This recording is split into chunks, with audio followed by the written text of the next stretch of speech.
ఈరోజు ఒక గిరిజన బిడ్డ ఎదుర్కొనే శక్తి లేక ఎన్ని కుట్రలు కుతంత్రాలు చేస్తున్నారో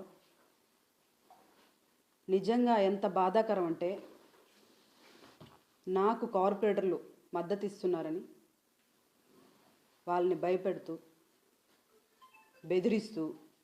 కేసులు పెడుతూ కనీసం మహిళా కార్పొరేటర్లను కూడా చూడకుండా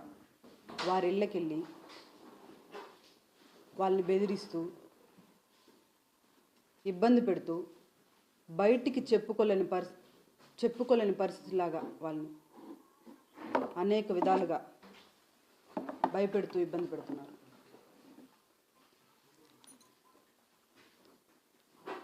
నాకు ఈ మేయర్ పదవి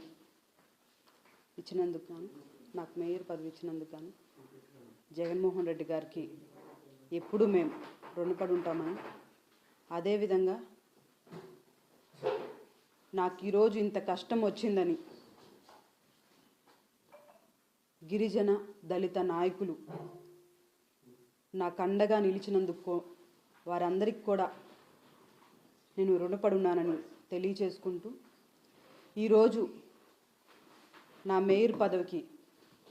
రాజీనామా చేస్తున్నాను.